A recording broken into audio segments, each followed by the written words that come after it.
Hello, ladies and gentlemen, boys and girls, people of all genders, sexualities, and identities, and welcome back to another Doctor Who review.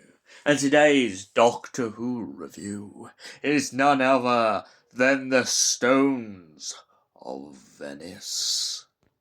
So the Doctor and Charley have been on many adventures, and they've been getting into all sorts of scrapes along the way. And the Doctor thinks it's about time that the pair of them take a break. So he suggests none other than the Renaissance and Venice. But sadly for him, it doesn't kind of pan out the way he wants it to pan out. No, siree. Instead, they end up landing in the far future, and Venice is sinking to the bottom of the sea. Yes, it turns out that the Duke, who has lived for over 100 years, has been cursed by some fatal curse from his ex-missus. Yes, his ex-missus has cursed him on her way out, causing the city to begin to sink to the bottom of the sea. So the Doctor, curious, along with his friend Charley, are trying to solve the mystery, but they end up split up. Charley wanders off with a gondola, and the Doctor wanders off with an art collector. When the Doctor goes to inquire with the art collector about this mysterious woman and how she seems to be the only woman in history not to have a portrait done of her as the Madam to Venice, he finds this very peculiar.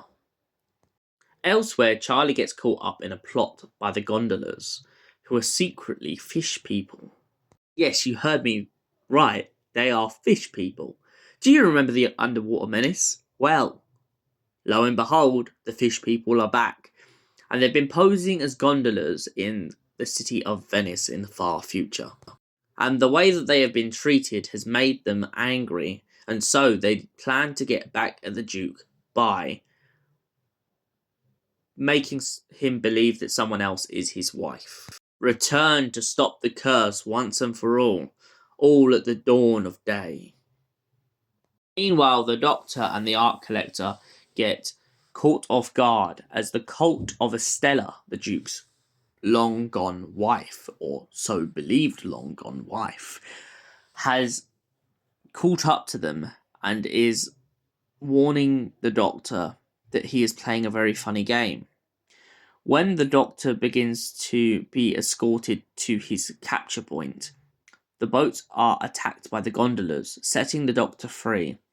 The gondolas have been waiting, trying their best to try and seek out the Duke and kill him off once and for all to stop the reign of terror. The Doctor and the art collector are then taken to the bottom of the sea, where they discover upon a mystery that the long-gone Estella's coffin lays at the bottom of the sea, along with a dress. Charley puts on the dress that she's given by the gondolas and pretends to be Estella. But there's a snag as she attempts this little ploy and little manipulation on the Duke. The Doctor only ends up turning up to point out to the Duke that he has seen the coffin and he knows that Estella's body isn't there. The old woman keeps taunting, and eventually the Duke gives in and gives her the throne. The Doctor takes the Duke to where the resting place of her body is, and when they return, the people that she was left in charge of have all fled. The old woman sits upon the throne mocking and joking and taunting the old man, pointing out that she's the reason he's lived for 100 years, and that the price of her love wasn't good enough for his immortality.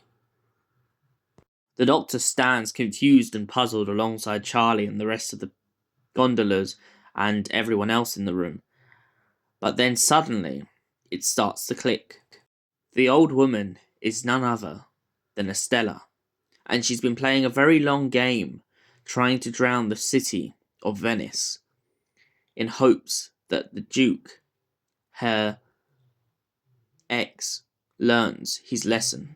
The Doctor then soon cottons on that it's not a curse at all, except it's more to the point that Estella is manipulating the brooch around her neck in order to drown Venice.